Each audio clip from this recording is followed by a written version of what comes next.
Bom dia a todas e todos que estão nos ouvindo aí ao vivo.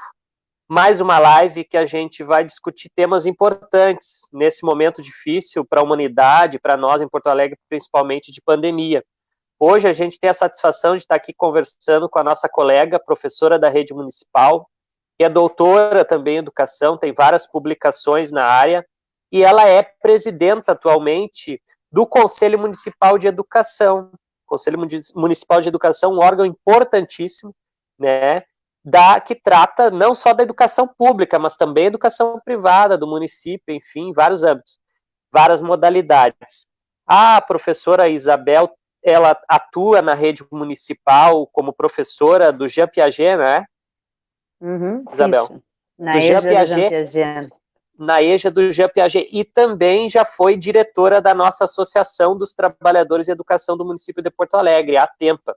E a gente convida a Isabel para conversar, especialmente porque nós, educadores, e a rede municipal como um todo, mas também a educação de Porto Alegre, tem muitas perguntas, Isabel, que não são respondidas pelo poder público. No caso, a SMED não traz nenhum posicionamento oficial, não traz nenhum regramento, não traz nenhum documento esclarecedor sobre como devem acontecer as relações nas comunidades escolares neste momento de pandemia.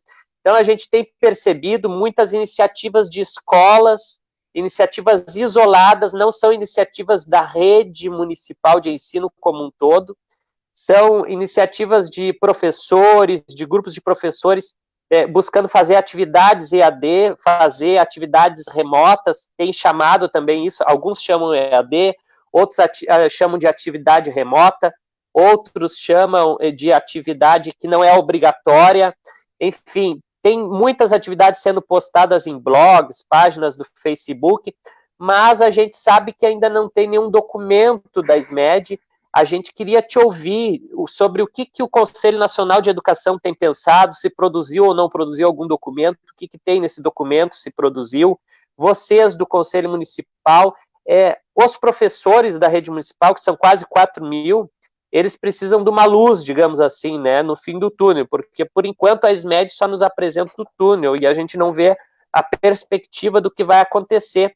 E os professores estão preocupados. Bom, o regramento anterior era 200 dias letivos, 800 horas, isso vai ficar assim, não vai ficar? Quais as perspectivas? O que a área da educação tem debatido, tem pensado, né? A gente vê que tem muita live, muita coisa, e vocês do Conselho Municipal de Educação têm mais acesso, e a gente sabe que vocês têm debatido muito isso nas reuniões de vocês, e eu queria te ouvir, nós queremos te ouvir, saber o que vocês estão pensando, o que a gente pode também daí já está produzindo, né, coletivamente, para a perspectiva de quando voltar, se volta, não volta, essas aulas presenciais, a forma como que volta, e como esse EAD pode ser realizado, se ele pode ser realizado agora, se é prudente ou não, e se ele vai acontecer, por exemplo, depois ou não, enfim. São várias perguntas, outras que tu deve ter também conhecimento que tu pode discorrer aí no teu tempo.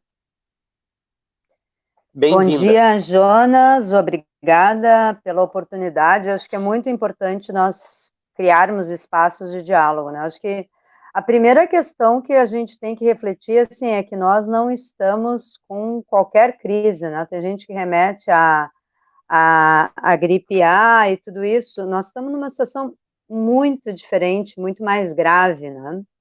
E acho que essa é um ponto que nós temos que considerar, assim, de partida, para ter muita paciência e muita compreensão, assim, com a conjuntura, tá? Porque, primeiro é isso, né? Nós estamos acompanhando aí toda a análise, né, desta crise que se sobrepõe a uma crise política profunda no nosso país, né?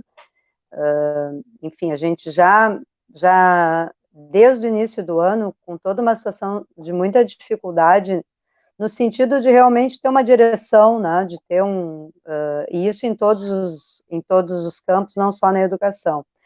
Mas aí sobrevém essa pandemia, que é das crises mais graves aí que a humanidade enfrentou desde o pós-guerra, então não é qualquer coisa. Então essa é uma primeira questão que tem que considerar, não é sair correndo e resolvendo o problema do calendário 2020, porque nós temos muitas questões, como todo mundo sabe, para dar conta, né? A questão, primeiro, de como lidar com essa incerteza, né? De como lidar com toda essa insegurança, com toda a angústia, a ansiedade, por um lado, né?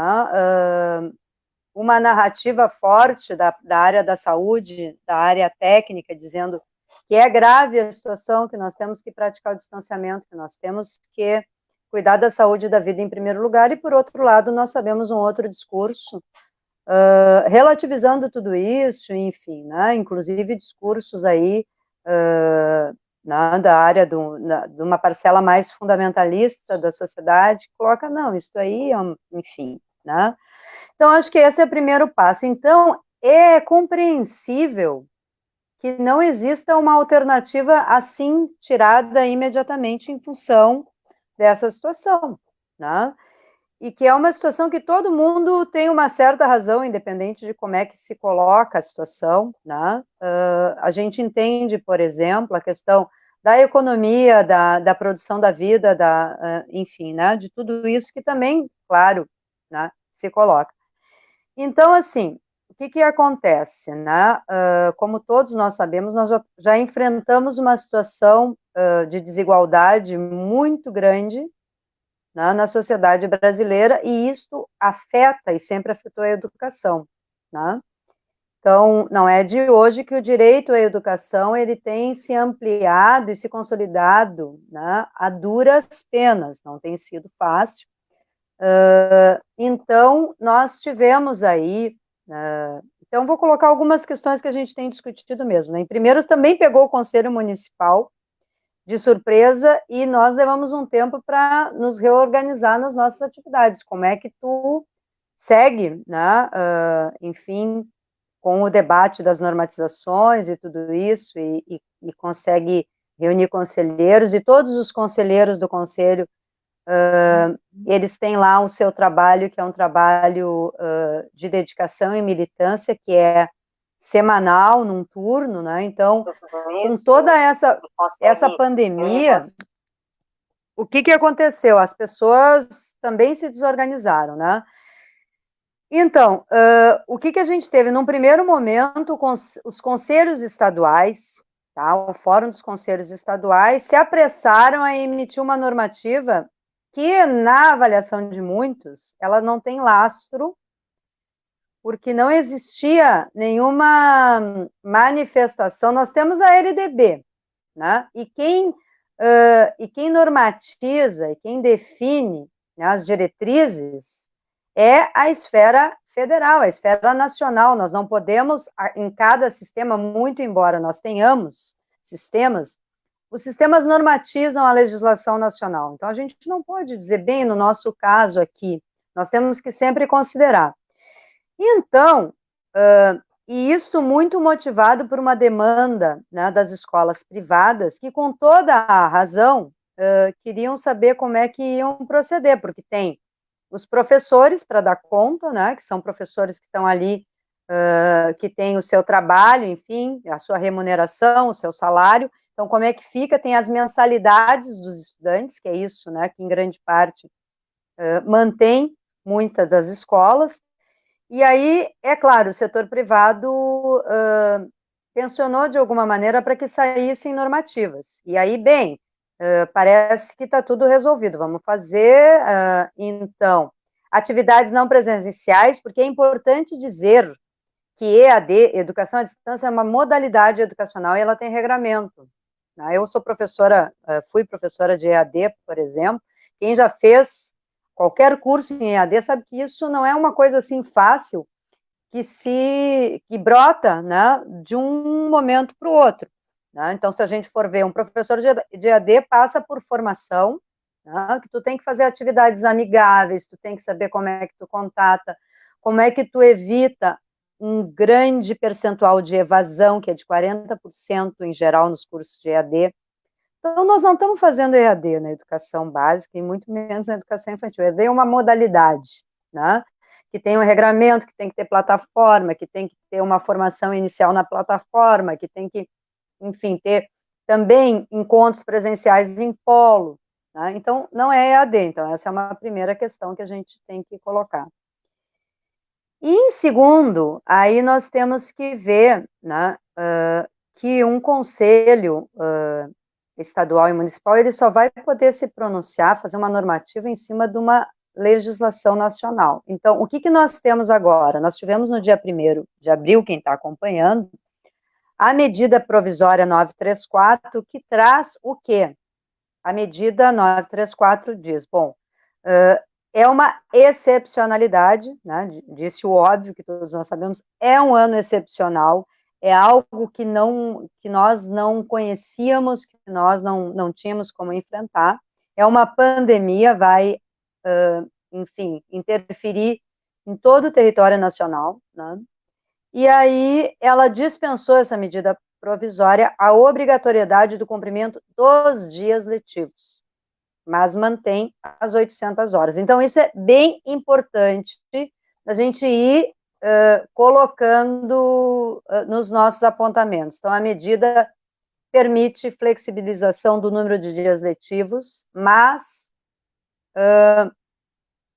aí mantém a obrigatoriedade do cumprimento da carga horária. Bem, então, se nós formos pensar, nós aí entra num outro tema, que é a da educação integral. Então, as escolas teriam que ter as condições de, no retorno, que a gente não sabe, isso é um outro problema, nós não temos um cenário de saída ainda, e nem conseguimos projetar como é que vai ser, nada disso. Então, né, é um tempo de total incerteza e enfim, né, que exige muita ponderação e muita tranquilidade em tentar, né, navegar nesse mar desconhecido aí, né, que nós temos agora.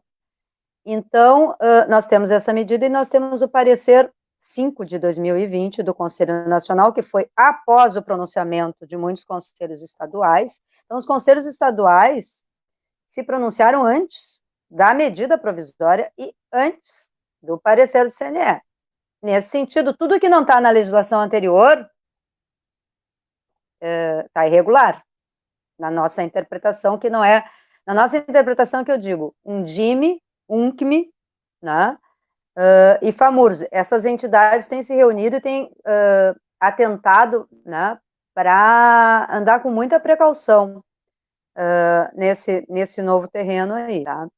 Esse parecer, claro, né, nós estamos num contexto político muito frágil, então vocês imaginem que o Conselho Nacional, ele também não está com a tranquilidade necessária para fazer um debate, né, para realmente dar diretrizes claras para todo o território nacional. Primeiro que a conjuntura, né, da pandemia específica não é fácil, e a conjuntura política menos ainda, e vocês imaginem lá os conselheiros tendo que lidar com tudo isso, né, lidar com o Ministério, lidar com, enfim.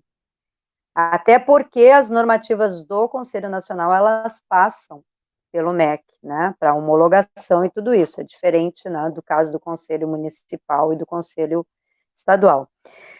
Então, para quem leu esse parecer, ele traz um histórico, analisa a pandemia, ele faz uma análise da dificuldade que vai ser a reposição presencial. Nós já tivemos greve de 90 dias, nós já tivemos outras situações, mas é uma situação muito diferente, né? Não é uma situação que a gente tenha, digamos, já um passado para lidar com ela e dizer, não, nossa experiência nos diz que, tá? Então, assim, tem a dificuldade da reposição presencial, que eles colocam no parecer, que, né, isso por um lado, né? Então, assim, num primeiro momento, bem, o que nós vamos fazer? Né? A reposição presencial, ela não vai ser possível. Nós, recém tinha iniciado o ano letivo e ele foi interrompido num período que muitas escolas estavam recém em adaptação, né? Recém em adaptação das relações, professor, aluno e tudo isso. E nós temos aí, né, a ameaça, que não é ameaça, é quase que uma decorrência, de que as desigualdades educacionais e sociais, elas vão se aprofundar nessa situação, né? Porque agora vamos pensar assim, né? Por um lado, tá? existe a posição de que, se nós não fizermos nada nesse período, as escolas, né, a educação escolar não se movimentar, nós vamos ter um retrocesso das aprendizagens, porque nós já sabemos que os estudantes que ficam muito tempo afastados, isso é um processo natural do ser humano. Tudo que tu te afasta um tempo, daqui a pouco tu desaprende, é assim, né? O conhecimento ele está inserido na nossa cultura, na nossa prática, na nossa experiência de vida, e se nós nos afastamos, né, nós temos perdas. Então, tem essa questão, tá, de que, bem, nós não vamos, se a gente se afastar totalmente, isso vai ser uma perda, mas também, como é que nós vamos garantir padrões básicos de qualidade para evitar essa desigualdade, tá? Então, assim, nós temos o relato do setor privado, e a gente pensa assim, não, o setor privado é uma maravilha, eles têm uma plataforma, eles têm isso, eles têm aquilo. Não é isso que está acontecendo. Nós temos muitas famílias dizendo, bem, eu não tenho, né, famílias que continuam trabalhando, bom, eu não sou professora, eu estudei há muito tempo atrás, eu não tenho condição, eu não tenho paciência, eu não tenho formação, eu não tenho como dar conta dessas atividades escolares. Então, os estudantes que estão conseguindo, que já tinham experiência em plataformas, escolas que já tinham essa experiência, que já faziam algumas atividades, bem, eles estão precisando da tutoria da família, que não tem essas condições, independente da classe social, tá? Nós temos colegas professores que têm dificuldade. Bom, eu atuo na alfabetização, não tenho essa condição. Então, nós temos muitas queixas da parte dos pais aí, né, de poder acompanhar. E aí, assim, este parecer do conselho, ele, primeiro que ele foge, ou ele se contrapõe em determinada medida às diretrizes nacionais já estabelecidas, por exemplo, na educação infantil, né? Todas as diretrizes da educação infantil consideram as interações e as brincadeiras como eixo da atividade educacional na educação infantil. Bem, então, toda essa ideia propedêutica de preparação, de período preparatório para a alfabetização, tudo isso foi superado numa longa e rica discussão em relação à etapa da educação infantil. Mas agora o parecer traz a possibilidade, sim, de ter algumas atividades, né? Mas isso é um retrocesso em relação ao que se garantiu na educação infantil, né? Dela não ser um período de preparação motora, enfim, para a alfabetização. A educação infantil, ela é uma etapa educacional que ela tem as suas características. E o eixo dessa etapa são as interações e as brincadeiras.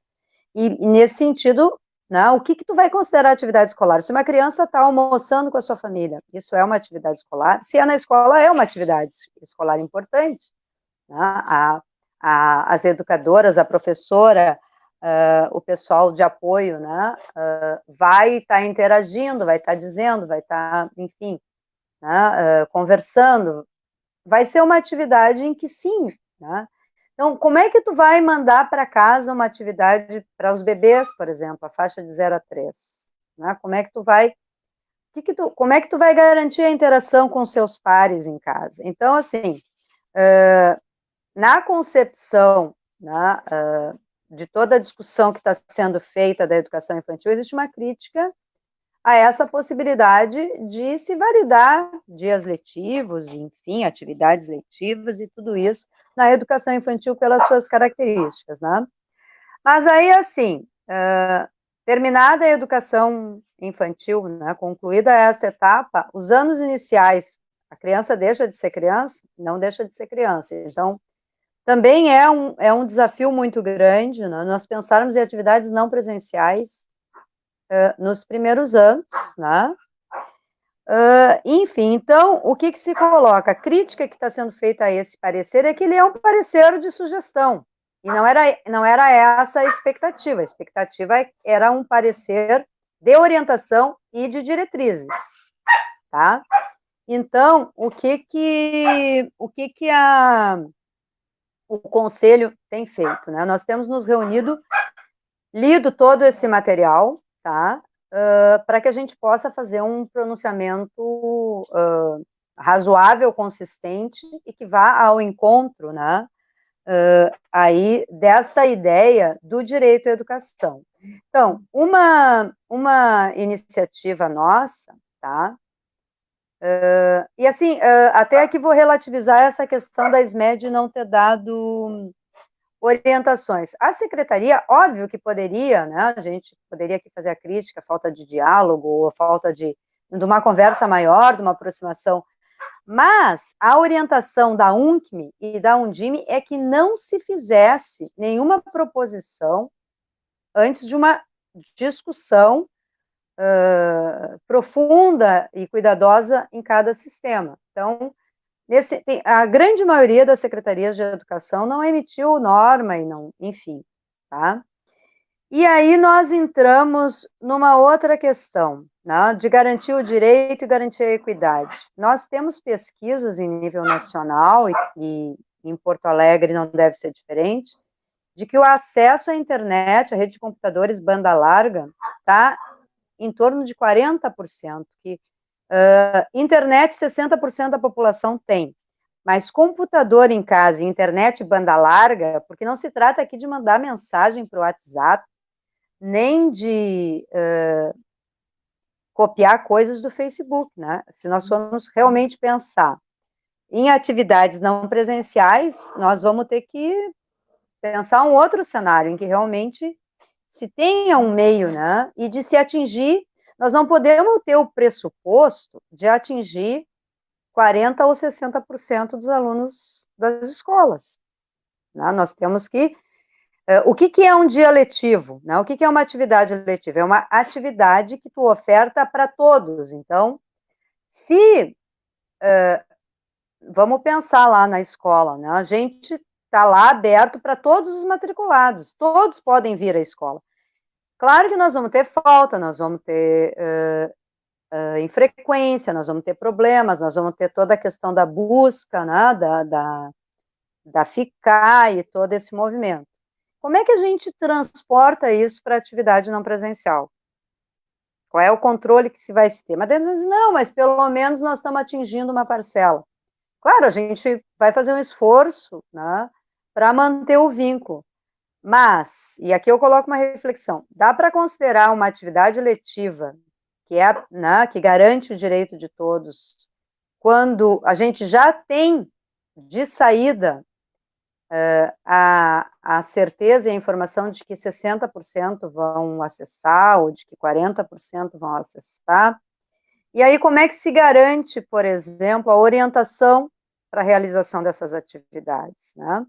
Então, nós estamos, a partir desse parecer, da medida provisória, né, e desse parecer, que é um parecer sugestivo, né, na verdade, ele dá sugestões, olha, sugere-se criatividade, sugere-se, ok, né, e o próprio parecer diz, nós não estamos autorizando diminuição de nada, quem autoriza é a medida provisória, nós estamos aqui sugerindo, porque, de fato, o Conselho Nacional vai trabalhar em cima da legislação, né? E aí, o que a gente tem como possibilidade de atividade não presencial? Nós estamos no ensino médio, essa possibilidade, parte, né, ser computada, e no ensino fundamental, alguma possibilidade também aí, né, de atividade complementar, tá? Então, assim, o que nós, no Conselho, estamos fazendo? Nós enviamos um questionário, tá, às escolas, porque, assim, essa é uma atitude que nós pensamos muito prudente, que é de perguntar para as escolas o que as escolas estão fazendo e como é que as escolas enxergam essas possibilidades, quais são as sugestões, né? Eu estou em escola, mas eu estou numa escola, somos 98 escolas na rede municipal, e mais todas as escolas privadas de educação infantil e todas as escolas comunitárias de educação infantil, esse é o nosso sistema, tá? Então, assim, a nossa discussão é que, na educação infantil, se nós seguirmos as diretrizes, é impossível nós pensarmos em atividades não presenciais durante o período do distanciamento. O que é possível fazer, e as escolas estão fazendo por esse levantamento, tá? É mandar mensagens para as famílias, é conversar com as crianças, é orientar aqueles pais, né, que, enfim, estão numa situação de estresse, uma situação, né, de dificuldade de dar conta desse cotidiano. Então, as escolas estão fazendo isso, mas, assim, mandar, né, contando histórias pelo Facebook, mandando mensagens, sugerindo para os pais. Então, é muito mais uma interação com a família, para manutenção dos vínculos, do que tu mandar uma apostila com atividades aí, né, de psicomotricidade, ou de pintura, ou o que seja, para que as famílias possam realizar e devolver para a escola para contar como letiva. Então, essa é uma posição que está se consolidando no Conselho, tá? Uma outra posição que nós temos é que, assim, nós temos que fazer isso em conjunto com a Secretaria Municipal de Educação, porque nós temos que dar um passo adiante, tá? Nós temos, só para dar informação para vocês, eu até quero agradecer para as escolas, e nós vamos fazer um agradecimento e uma devolutiva. Das EMEIs, das escolas infantis, 17 responderam, de 42, porque eu estou contando aqui que a Unidos da Paineira está desativada desde o ano passado, então eu não conto 43 escolas, eu conto 42, então nós tivemos 40% de retorno, tá? Das EMEFs, nós tivemos 20 de 49, que dá também 40%, e das escolas especiais de ensino fundamental, nós tivemos metade, 2 das 4, tá? Então, é importante a gente enxergar a rede municipal, porque muitas, no questionários, né, de todas as escolas que responderam, uma parcela está, sim, fazendo atividade com esta intenção de manter o vínculo, mas nós percebemos que tem algumas que querem, sim, ou poucas, é a minoria, a validação dessas atividades. Então, assim, ó, tem uma série de questões, né, que nós temos que considerar. Primeiro, essas atividades foram enviadas sob qual orientação? Porque não existe uma orientação da mantenedora, né? Não existe um start, olha, todos vamos fazer dessa maneira, existe agora um canal de televisão, ou existe agora uma plataforma que nós vamos oportunizar, nós vamos abrir um sinal de Wi-Fi na comunidade para que todos possam acessar, Então, há que se ter uma infraestrutura para que tu permita o acesso. Nós não vamos atingir 100%, mas nós temos que ter essa intencionalidade. Não dá para dizer, não, mas nós não vamos atingir, e mesmo assim vai ser atividade letiva. Bem, o que a gente vê de experiências de outros países, outros lugares? Né? De colocar, sim, um sinal de internet, ou de usar o canal da TV, né? Enfim, de fazer algum movimento. Então, estando estabelecida uma orientação para toda a rede municipal, ou para todo o sistema, bem, aí nós vamos ver o que é possível. É claro que é muito louvável que as escolas estejam fazendo isso, nós temos o relato neste retorno de questionário, inclusive de escolas que estão se mobilizando com a questão do auxílio à sobrevivência das famílias, né? Vaquinha para cesta básica, inclusive os conselhos escolares envolvidos nisso, né? As famílias ajudando a contatar, enfim, aqueles que têm telefone, né? Então, essa é uma primeira questão que a gente tem que colocar, assim, né? O Conselho, amanhã, nós vamos fazer a segunda reunião da Comissão Especial que vai tratar deste calendário, tá? Porque não é uma matéria fácil. As pessoas dizem, mas o Conselho não se pronunciou.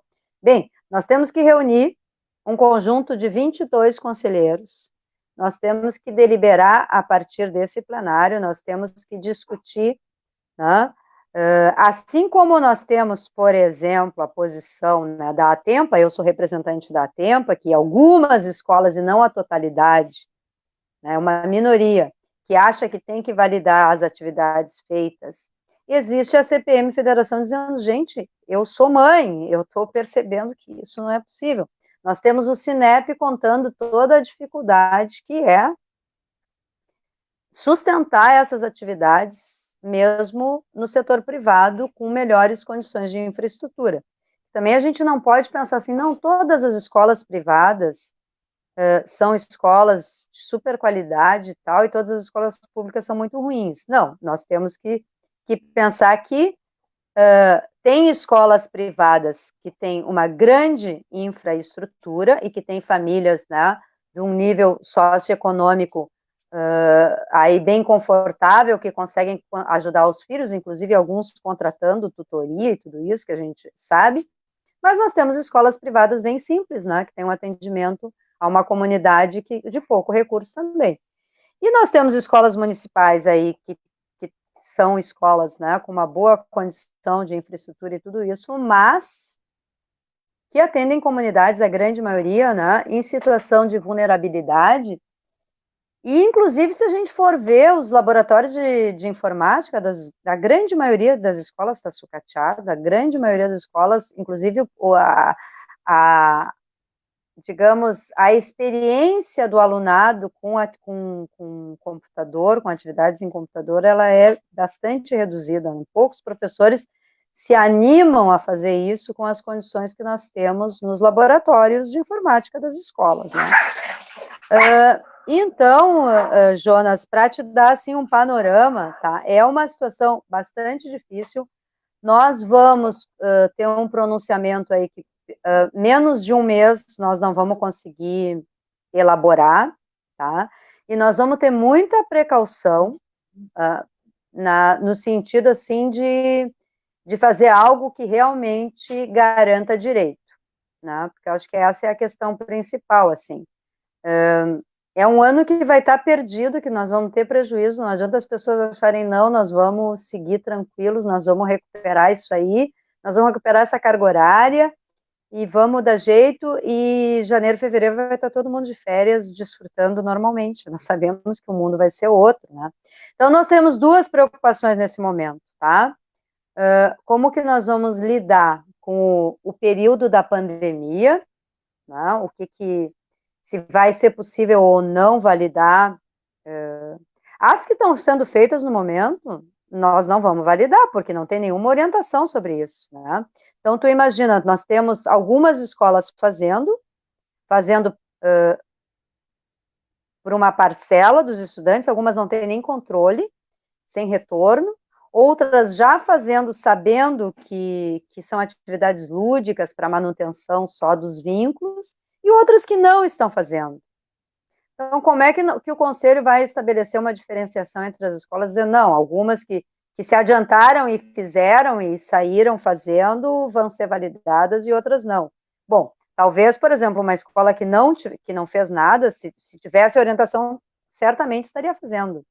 Então, a gente não pode fazer uma normativa que tenha como pressuposto já uma base de desigualdade entre as escolas, entre as comunidades, entre os alunos, né? Então, essa é uma questão.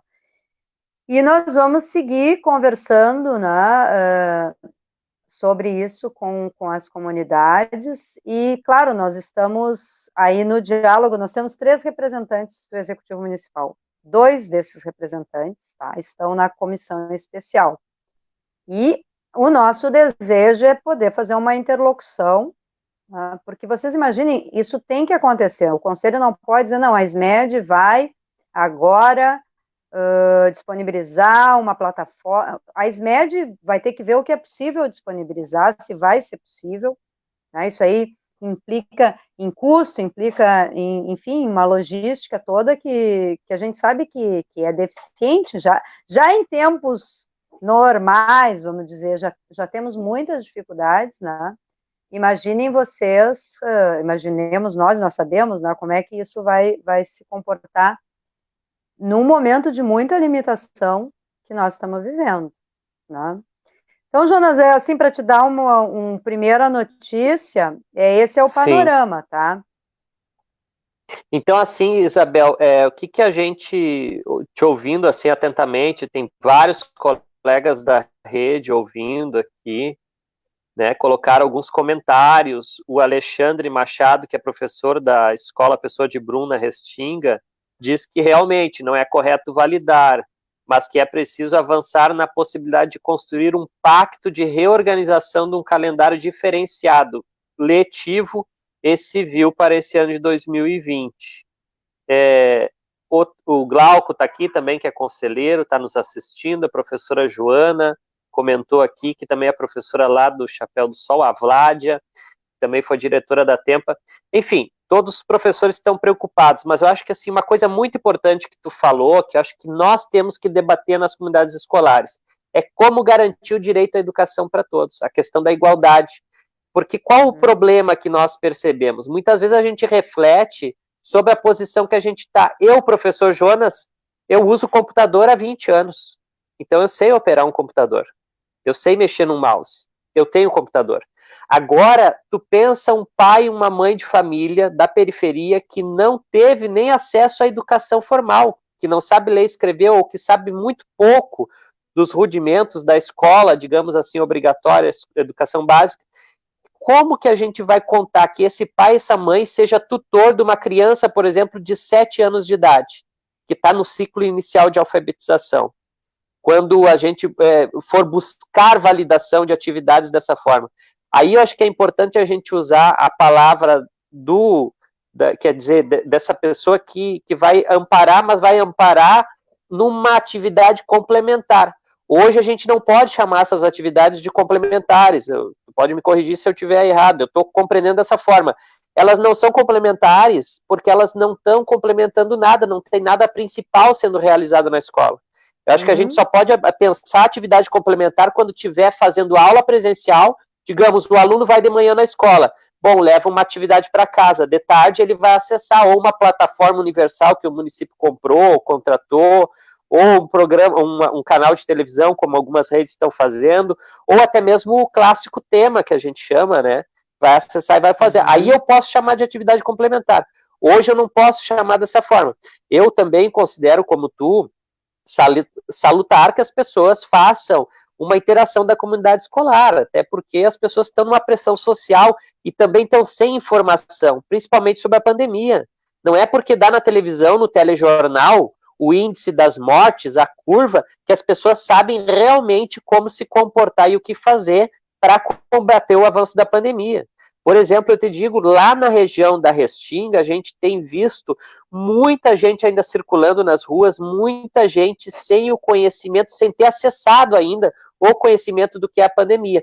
De que forma tu enxerga a escola podendo usar essas redes sociais que ela tem, ajudar nesse combate à pandemia, e de que forma tu percebe um outro problema que a gente vê na rede municipal hoje? Nós tínhamos muitos professores, que são os trabalhadores, que tinham regime, RTI, monitores, e os professores com RST, RCT, que não foram revalidados, não foram prorrogados, digamos assim, não foram renovados. Então, muitas pessoas preocupadas que já estão tendo cortes de salários. Está na iminência de fechar o mês de maio e eles não terão esse dinheiro, digamos. Então, assim, isso é um outro problema. As relações de trabalho do professor, que estava até então, antes da pandemia, prestando um serviço integral para as escolas e que agora passam também a ser descartados. De que forma o conselho, ou você mesmo, como professora militante da educação, pensa isso? Essa é uma situação, Jonas, que em geral o conselho ele tangencia, a gente não trata das questões assim diretamente dos contratos de trabalho, mas nós tratamos das condições de trabalho. Por exemplo, uma normativa como da educação especial, a resolução 13 de 2013, ela vai trazer uma série de dispositivos que vão confluir na melhoria das condições de trabalho, né? Quando tu tem pessoal para realmente fazer o apoio pedagógico, para dar conta da alimentação, e, enfim, né? Quando tu trata da acessibilidade, tudo isso são condições de trabalho. Mas o que nós estamos... Isso foi uma questão que até nós pensamos em fazer um pronunciamento, e estamos estudando ainda, para a proteção do trabalho. Porque o que acontece? Agora eu vou falar das escolas comunitárias. E nisso eu estou falando de todas as questões de trabalho, tá? Tu imagina que as escolas comunitárias, como todos nós sabemos, elas vivem, sobrevivem, né, dos recursos que são repassados, né, a partir dos termos de parceria. Antes a gente chamava conveniamento, e aí a partir, né, do novo marco normativo aí, da nova legislação, são termos de parceria, tá? E aí essas escolas, elas estão fazendo o serviço público, elas estão fazendo a oferta, então, né, é o meio, elas são um instrumento que o poder público utiliza para prestar o serviço que é obrigatório na educação infantil, que é do ente municipal, né, 100% do atendimento à educação infantil é compromisso dos municípios. E aí acontece durante a pandemia, que por questões aí da economia e tal, e a gente entende que isso não é uma equação fácil, a prefeitura corta o repasse e essas escolas, então, o que vai acontecer? Elas vão entrar em falência, porque não tem como sustentar 70% do recurso, 90% do recurso que a escola tem, sem poder cobrar, né, porque é uma oferta pública, sem poder cobrar mensalidade nem nada disso. Tá? Então, como que nós vamos manter, que retorno vai ser esse? Porque a preocupação grande do Conselho também é protocolos de retorno, né? Como é que vai ser esse retorno? A gente tem assistido aí como é que é na China e em outros países, né? Bem, nós vamos ter as condições de garantir um retorno sem, de novo, provocar, né, outro surto aí do Covid. Como é que nós vamos fazer isso? Então, assim, vai acontecer que muitas das escolas, né, como as escolas parceiras, as escolas comunitárias, elas não vão existir no retorno. E aí, como é que nós vamos inventar, de um dia para o outro, o atendimento? O mesmo, Jonas, nós tivemos o relato do Cinep, acontece nas escolas privadas que ofertam educação infantil de 0 a 3, como os pais. Muitos deles perderam o trabalho, muitos deles tiveram redução salarial e tudo. O que acontece? Cancela a matrícula das crianças. Como é que a escola vai manter uma turma aberta? E vamos projetar que em agosto nós voltemos. Cadê a turma? Cadê o professor? Então, assim, esta ideia, né, de que nós vamos retornar e tudo vai estar em pé automaticamente, pronto, funcionando, não vai ser assim, né? Então, assim, essa questão da proteção do trabalhador, ela é fundamental. Ela é fundamental para que a educação siga existindo, né? Então, por exemplo, essas vaquinhas na escola, vamos dar um exemplo, né? Como não chega o tal do auxílio, eu fui uma que contribuí na minha escola. A diretora da minha escola, como muitas diretoras,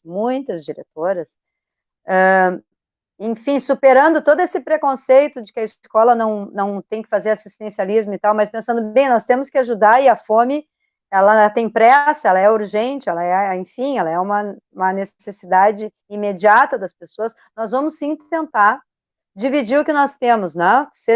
Como é que um professor que tem um corte de salário vai conseguir, inclusive, contribuir nisso, né? Então, assim, é isso. Então, a pandemia se sobrepõe a uma situação econômica que já era de muita perda para os trabalhadores, e segue, né? Claro, o TCE tem se pronunciado no sentido de orientar que não haja esse tipo de corte, nem de contrato de professor, nem de carga horária, nem de empregos, né, que as escolas, enfim, que se tente negociar. O Cinep, por exemplo, não tem posição eu não estou falando oficialmente, né, em nome do Cinep, porque eu estou só colocando as nossas discussões internas do Conselho, né.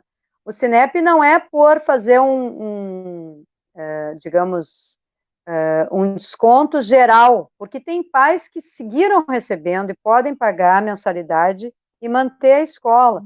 Tem pais que perderam o emprego, que não têm condição de pagar nada, mas que precisam dessa matrícula no retorno.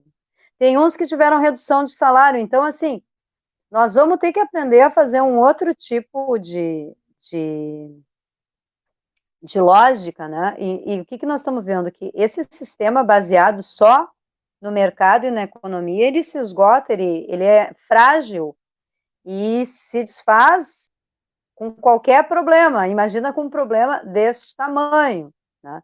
Então, o Conselho se posiciona, né, pela proteção do trabalho, porque é só pela proteção do trabalho que nós vamos conseguir diminuir os impactos do retorno, porque nós vamos ter, e também desse período de pandemia, né? Porque nesse período de pandemia, nós temos aí, né, o pessoal que vai no supermercado, o pessoal que segue pagando, né, a sua faxineira, que segue pagando, enfim, serviços aí, né, nesse pensamento de que, bom, nós temos que manter o mundo mais ou menos girando enquanto nós estamos enfrentando isso, e temos que ser muito solidários, né? Então, o Conselho tem acompanhado com muita preocupação, né? E, claro, nós temos dividido essa preocupação com o Ministério Público, com o TCE, que são órgãos que têm um poder, né, de interferência né, maior nos executivos, né, para que a gente possa conseguir diminuir, né, dirimir aí esse grande prejuízo que nós vamos ter, né? É um ano, em certo sentido, perdido para muita coisa, né? Então, a expectativa é que a gente ganhe em outras, ganhe na solidariedade, na percepção, né, de um outro modo de vida que enfim, garanta, né, a sustentabilidade, a saúde como um direito, que garanta os direitos, né? E nesse sentido, assim, nós estamos levando muito a sério esse levantamento que nós fizemos com as escolas, né, que teve um bom retorno. E aí, falando um pouco de pesquisa, né, essa amostra, que é quase metade da rede municipal, ela tem saturação, assim, no sentido de que, bom, a grande maioria está impactado com essa situação, a grande maioria está tentando manter vínculo, a grande maioria entende que não conseguiu atingir a totalidade dos estudantes, inclusive está atingindo uma minoria, que as famílias têm muita dificuldade de auxiliar, né? Então, a pandemia, ela não ia trazer nenhum milagre, ao contrário, ela vem agravar essa situação de desigualdade, e nisso o parecer do próprio CNE está registrado, né? Que esse contexto aí de desigualdade estrutural e tal, ele vai se agravar, e nós vamos ter que pensar formas. Então, no retorno, né, pensar assim, em aproveitar o que diz a medida provisória, na questão da flexibilização dos dias, de ver como é que nós podemos, sim, fazer atividades complementares, e se for possível, o Conselho não está contra, isso é importante dizer, se nós tivermos as condições, tá, e isso for amplamente consensuado, inclusive pelas comunidades, de que é possível, sim, durante esse período de pandemia, estabelecer critérios para que algumas atividades sejam validadas, nós vamos fazer, mas as pessoas têm que compreender que isso tem que ter uma mudança qualitativa no quadro atual, porque Facebook não é plataforma educacional, o WhatsApp não é plataforma educacional, e muitas escolas, muitas não, uma minoria, tem disponibilizado também as atividades na escola. Mas imagina como é que nós vamos fomentar a circulação das pessoas. A gente sabe que as pessoas estão circulando. Na minha comunidade... Essa é uma pergunta que a gente ouviu muito. Porque é uma preocupação de vários professores. Eu posto uma atividade no Facebook, aí 10 alunos têm acesso, outros 10 não têm internet, mas são motivados a acessar. Aí acabo saindo da sua casa e ir na casa do amigo para pegar o Wi-Fi, na casa do vizinho, da mãe, da avó, que a gente sabe que os idosos estão em vulnerabilidade maior ao coronavírus. Então, isso também é uma preocupação, né? É que parte das respostas a educação vai dar. Outra parte, a parte mais importante, é a saúde. Tá? E a saúde, está correto que nós estimulemos os estudantes a ir buscar atividade na escola. Nós tivemos um relato, por exemplo, numa live que teve a participação do Conselho Nacional dos Conselhos, e lá um dos participantes disse, não, na minha cidade está ótimo, porque a minha cidade é de 1.500 habitantes, então, assim, é um colégio liberato, né? 1.500 habitantes. O Liberato, por exemplo, a nossa escola não, já teve mais que isso, já teve 2.000 alunos, já teve mais de 2.000 alunos. Eu já trabalhei em escolas com 1.500 alunos. Então, bom, é uma escola grande, a população daquela cidade. E todo mundo ia buscar na escola. Então, o que isso, digamos, efetiva o distanciamento social, o cuidado com a saúde, né? Então, assim, nós temos que ter muito cuidado. E uma outra questão que nós estamos trabalhando é fazer um debate sobre a avaliação, tá? Por quê? As escolas, às vezes lá, né, as escolas todas, claro, estão envolvidas com as suas comunidades e fazem o melhor possível, mas nós temos na rede municipal muitas escolas que têm como regimento os ciclos de formação. E os ciclos de formação têm como proposta de avaliação a progressão continuada. E as escolas já não fazem isso. Nós temos, inclusive, né, e teve toda uma polêmica no início do ano, que essa polêmica até foi esquecida por conta, né, desse furacão que nos tomou, que é da reprovação, né? As pessoas dizem manutenção, mas eu não gosto dessa palavra, porque manutenção é aquilo que a gente faz no carro da gente para seguir andando. O que se faz é reprovação. O aluno tem que repetir o ano. Reprovação e repetência. Tá? E bem, aí as pessoas vão argumentar que isso contribui para a aprendizagem. Existe pesquisa no mundo inteiro sobre isso. Então, antes da gente se arvorar, discutir, é bom a gente estudar, né? Quais são os efeitos da reprovação na educação. E alguns países, sim, as pessoas vão arrancar os cabelos, mas tem países que não têm reprovação, a progressão continuada vai até o final do ensino médio, do equivalente ao ensino médio, que para nós é um absurdo, porque as pessoas têm, né, essa concepção arraigada de que a reprovação ela é um mecanismo de aprendizagem. Mas, bem, então nós também temos que pensar como é que vai se dar essa questão da avaliação, qual será a ênfase da avaliação?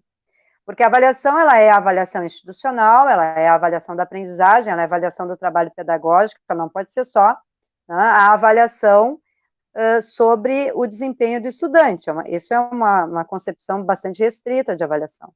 Então, nós também vamos ter que pensar muito nisso, né? Porque olha as contradições, né? Muitos colegas defendem, eu não estou aqui fazendo juízo se isso é bom ou se é ruim, mas muitos colegas defendem que estudantes com infrequência não podem ser aprovados de maneira nenhuma. Como que tu vai aprovar um estudante que não cumpriu o percentual obrigatório dos dias letivos e das horas de atividade? Bem, se nós temos essa concepção, como é que nós vamos defender agora que nós podemos reprovar os estudantes com essas atividades via Facebook? Né? E que nós vamos considerar que essas atividades elas são válidas para consolidação do currículo escolar. Né? Então, não é fácil essa discussão, mas nós temos que nos abrir assim, para fazer essa reflexão e nos focar, né, no direito, na garantia do direito, em não promover ainda mais as desigualdades, né, em não consolidar essas desigualdades, mas de tentar medidas protetivas nesse momento em todos os campos. Né? E aí, quais são as medidas protetivas dentro do campo da educação? Não pode ser a ideia de que atividades pelo Facebook para 10% das famílias. Esses dias eu fiz essa pergunta na escola, as pessoas estão, mas as famílias estão insistindo para ter atividade. Quantas? Nós temos 600 alunos. Quantas são as famílias que estão insistindo? E depois, quantas, ao receber as atividades, vão contribuir na sua realização e vão dar a devolução para a escola. Então, não é fácil, né? Eu acho que tem... E só uma pergunta dentro dessa reflexão que tu está fazendo agora, nós também tivemos notícias de pais e mães apavorados, que é o que tu comentou no início já levemente, que não sabiam acompanhar, não conseguiam ser tutor, né? Eles não conseguiam entender as atividades para explicar para os filhos. Então, tu tinha aí, na verdade, tu pode estar criando também um bloqueio na relação com a escola, né?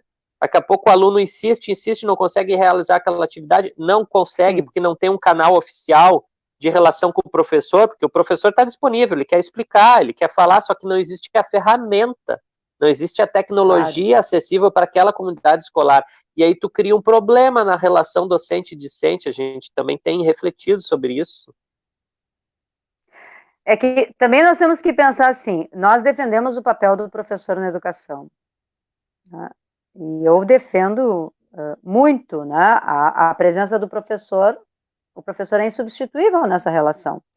E aí, como é que, de repente, nós vamos outorgar este papel, né? Ou vamos nos limitar a simplesmente ser aqueles que preparam atividades e enviam atividades. Então, esse não é o papel do professor, né? E aí, assim, e várias questões nisso que tu está falando, tem pais que disseram, por favor, não mandem mais, né? Então, e aí, Jonas, claro, né, até vou aqui contar uma situação pessoal, mas eu sou doutora em educação, como tu bem colocaste, então eu estudei bastante, né, de pós-graduação foram, sei lá, 10 anos, tá? E o meu filho, que é estudante, foi estudante da escola em que eu trabalho hoje, uma vez ele trouxe uma discussão de biologia, eu nunca fui boa em biologia, e eu tive que rir porque ele, mãe, Protera, Monera e vírus é que bicho mesmo, é bicho, não sei o quê, ele estava no 6º ano. E eu fiquei pensando, meu Deus, quando eu estudei, e eu fui muito bem na escola, sempre, nunca tive reprovação, a água era insípida, inodora e incolor. E nós tínhamos o reino animal, vegetal e mineral. Foi assim, né? Porque o conhecimento, ele avança, ele se amplia, ele, né, se torna mais complexo. Então, assim, esses dias eu estava falando também com uma pessoa que trabalha na justiça, que era uma colega de magistério que enveredou para um outro caminho. Não, ela disse assim, por favor, eu estou em trabalho remoto e eu tenho que ficar aqui alfabetizando criança e eu não sei o que essas professoras pensam, eu não sei fazer isso. Então, isso é a tarefa da escola, não é simples. Então, assim, eu acho que nós estamos vivendo um período em que nós temos que aproveitar para aprender muito, todas as lições que forem possíveis, né? E tentar, assim, abrir, né, a possibilidade de pensar em toda essa complexidade e pensar, inclusive, naquelas nossas certezas que nós tínhamos antes dessa pandemia, né? Como essa questão da reprovação, né? De não relativizar a presença do estudante na escola, no contato com o professor. E uma outra questão também, Jonas, que eu só queria colocar aqui, é que nós tivemos, eu sou bem mais velha que tu, né, então eu sou de uma época, mas tu é um estudante aí dedicado, então, na década de 90, né, em muitas reformas se falava nos conteúdos conceituais, nos conteúdos procedimentais e nos conteúdos atitudinais, que a escola trabalhava com a formação integral, né?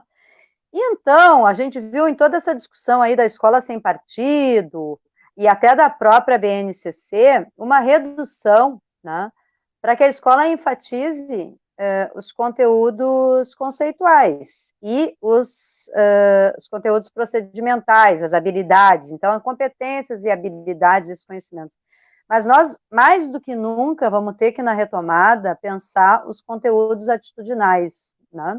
Os conteúdos que têm a ver com a relação, né, com a relação do sujeito com o mundo, com seus grupos sociais, com o conhecimento, né, com o contraditório. Tá? Então, numa reunião do conselho também se enfatizou o papel da orientação educacional nesse período, e daquelas escolas que têm, escolas privadas, né, também o serviço de psicologia na escola, de como que professores, estudantes, as famílias, como que tem sido importante, assim, essa dimensão da escola, né, de trabalhar esses valores do convívio, né, os valores, esses conhecimentos atitudinais, esses conhecimentos das relações, né, da tolerância, do respeito, da defesa da igualdade, né, então, essa é uma questão, assim, que nós temos que projetar para o retorno, né? E nesse levantamento, está muito bonito, assim, principalmente, né, todas as escolas, mas as escolas infantis, dando esse depoimento de que estão ligando para as famílias, de que estão conversando com as crianças, de que, enfim, né, valorizando esse vínculo, que não é um vínculo que se dá só pelo conteúdo conceitual, nem pelo conteúdo procedimental, né, falando aí numa linguagem mais antiga, né, das reformas da década de 90, do César Coll e tudo isso, né, mas de como está sendo importante, né, este conhecimento que é também de se inventar para lidar com uma situação totalmente nova e assustadora, né, e cheia de incertezas como essa situação aí que nós estamos vivendo dessa pandemia, né. E assim, Isabel, dentro do que tu está falando, trazer mais uma questão para a gente finalizar e mandar um alô aqui para o Sérgio Bertoldi, que foi prefeito de Alvorada, professor, nosso colega da rede municipal também, que deixou um comentário aqui, a professora Jaque Franco também, lá da Lomba do Pinheiro, a professora Andréa Dornelles e a professora Cláudia Gaia também, da questão da solidariedade. Mas o professor Alexandre, ele traz a seguinte questão: sou também professor na rede estadual com a EJA. Estamos lá enviando atividades via Facebook. Se entendi bem, no estado, tudo que está sendo feito ou não será validado? Será ou não será? Infelizmente, o Conselho Estadual de Educação avançou o sinal para satisfazer a rede privada. É uma questão que ele traz. E, enfim, trouxe essas questões para vocês vejam como é grave essa situação, pessoal, que não sei se vocês estão acompanhando a situação que está enfrentando o Conselho Estadual, que está sendo questionado na sua composição pela PGE, né? Então, a gente sabe que o Conselho ele foi ampliado por iniciativa do Legislativo, né? Lá em um determinado período lá do seu percurso, e houve o questionamento agora, e inclusive a possibilidade de serem questionados todos os atos normativos a partir de 2018. Então, realmente, a situação da rede estadual e do sistema estadual está muito frágil, né, com esse questionamento. Eu não vou afirmar aqui, né, pessoal, porque eu sempre acredito no empenho coletivo, né, para que a gente tenha uma resolução positiva dos conflitos, enfim, né, para isso que serve a democracia. A democracia, ela nos possibilita, né, a resolução dialogada dos conflitos e um avanço daquilo que eu penso em nível inicial, né, ouvindo os outros, eu vou avançando e vou podendo construir, né, um outro nível, né, de pensamento e compreensão. Então, assim, eu não sei se vai ser invalidado, ou como é que vai ser validado, a gente está vendo aí o governo estadual agora contratou um canal de TV, pelo que a gente soube, enfim, né, mas existe sim já questionamentos na justiça de pais, porque nós sabemos que a rede estadual, ela conta, né, ela atende uma comunidade muito mais diversa do que a nossa, do município, então tem muitas pessoas de classe média, né, alta, que enfim, que frequentam as escolas, que se matriculam nas escolas estaduais, né, algumas escolas estaduais aí são, inclusive, as melhores escolas nas suas cidades, né, e tem pais, sim, entrando em questionamento da validade dessas atividades aí, né, então, eu não vou emitir aqui um parecer dizendo que isso não vai ser validado, enfim, né, eu acho que, ao final, tá? A gente também tem que considerar o pronunciamento que já foi feito, todo o envolvimento que as escolas estão fazendo, né? Mas a rede estadual, uma grande parcela das escolas enfrenta as mesmas dificuldades que nós enfrentamos nas comunidades da periferia de Porto Alegre, né? A falta de acesso, a falta de condição, a falta de tutoria, né? Muitas crianças que estão em casa cuidando dos irmãos, não, de 10 que está cuidando de 4, que está cuidando de 3, são relatos concretos da vida cotidiana, que a gente sabe que são verdadeiros, né? E que imagina essas crianças estão sozinhas aí fazendo essas atividades e cuidando dos irmãos e cuidando da casa e cuidando de tudo. Então, é uma situação grave, né? De muita dificuldade e que eu acho que se nós tiver que repensar esse período, no sentido de não promover o prejuízo e a desigualdade, nós temos que repensar, porque o direito ele tem que estar em primeiro lugar, né? Nós temos que tentar, nós demoramos tanto para conseguir avançar um pouco no direito, né? Na consolidação dos direitos. Vocês lembram de um tempo que não existia conselho tutelar, não existia FICAI, não existia nada. Tu ia na escola se tu queria, se não queria, tu não ia e pronto, e era isso. Nós passamos a ter 98% da população na escola ao final do século passado, em 1995 para cima. Antes disso, nós tínhamos 70% da população, 60% e muito menos que isso, né? Então, nós demoramos muito, foi uma conquista muito tardia. Nós temos 80%, mais de 80% da população em escola pública, né, nas condições que a gente sabe.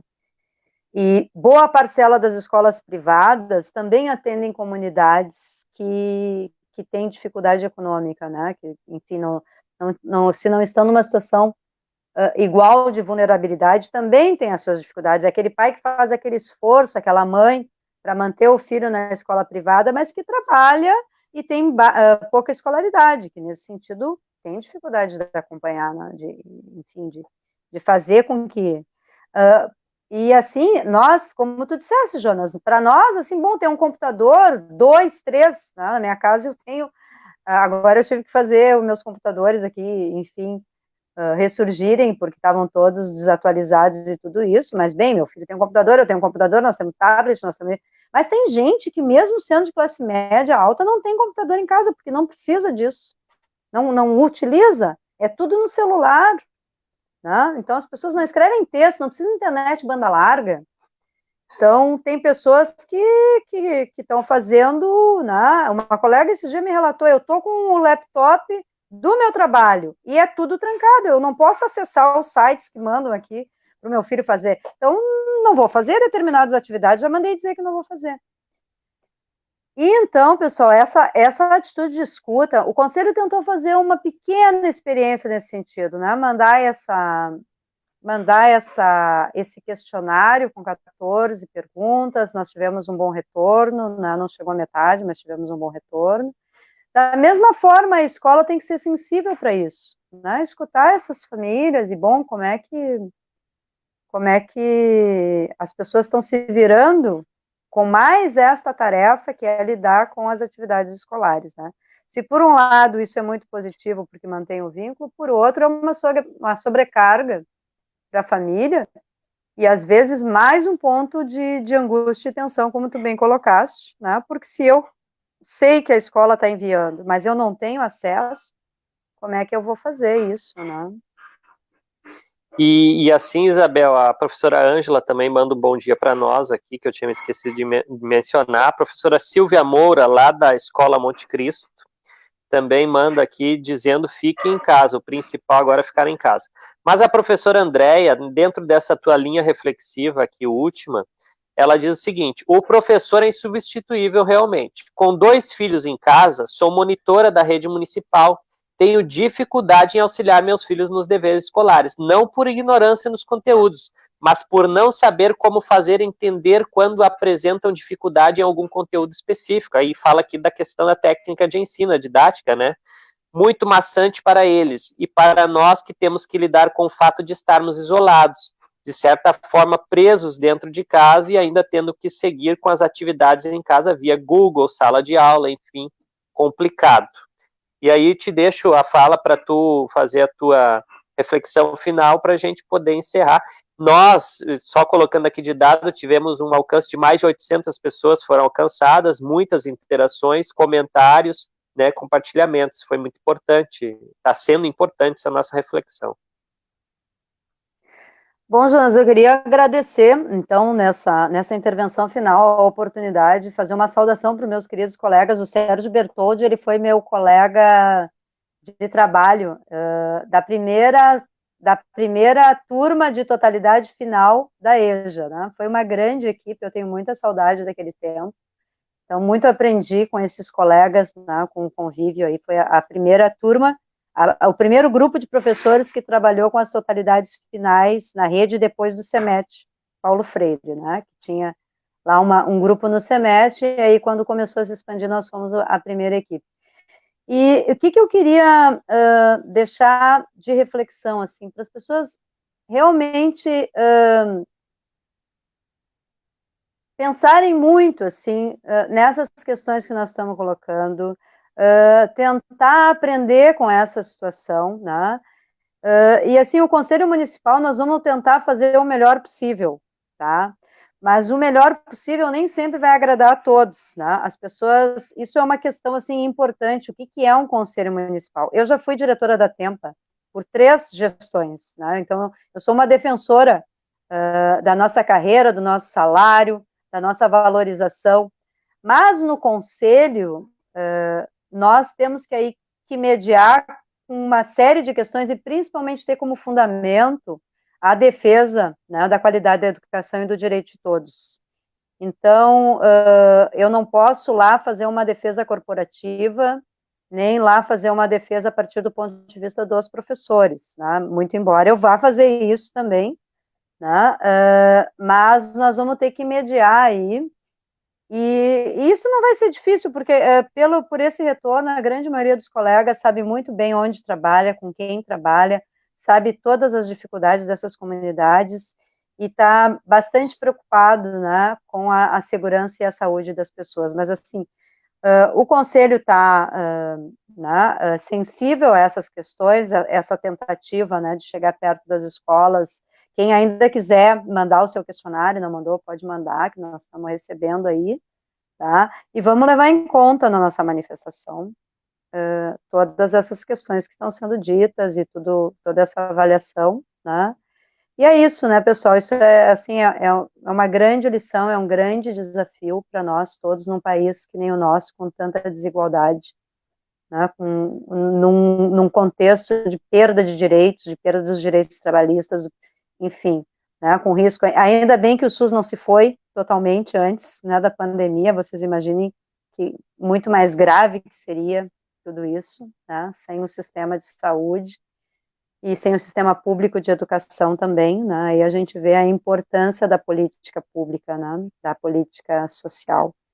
Então é isso, Jonas, queria agradecer muito e dizer que o Conselho está à disposição, tá, para conversar com as escolas e acolher, enfim, aí o posicionamento das pessoas, das comunidades escolares. Tá? Então, muito obrigada por essa oportunidade. Então tá, Isabel, obrigado nós, né, por poder estar te ouvindo, que é um privilégio, a pessoa que tem um acúmulo muito grande, né, na educação, na rede municipal, fez parte, faz ainda dessa história. Tu colocou aqui 3 gestões da Tempa, né, muitas lutas, muitas batalhas na defesa do direito à educação, e várias pessoas aqui mandando saudações, mandando abraço aqui, Carol, Osmar Serva, Marta Rosa, Mauri Cruz, Osmar, enfim, Kellen, o Elmar também, e dizer que amanhã nós vamos falar um pouco mais sobre solidariedade. Amanhã nós vamos estar aqui com a professora Cláudia Gaia, também com o advogado Fabiano, que são militantes aí, estão ajudando nessas ações de solidariedade em bairros diferentes da cidade. Vamos conversar um pouco sobre isso. Uhum. E agradecemos imensamente mesmo, Isabel. O pessoal gostou muito da live, nós vamos seguir espalhando ela fica salva, podem reproduzir, e vamos ter mais debates. Esperamos logo, né, Isabel, estarmos nas nossas escolas, abraçando os nossos colegas, nossos alunos. Yes. Claro que o mundo vai ser diferente logo ali, né, talvez não vá ser como a gente achava, né, mas, enfim, vamos superar isso, e agora, realmente, o que mais importa é nos mantermos vivos, né, e não espalhar o vírus, apesar de algumas lideranças políticas aí terem dificuldade de entender o que é pandemia. Então tá, um grande abraço, Abel. Tu pode apertar no vermelhinho aí. Certo. Valeu, um beijo, tchau, tchau.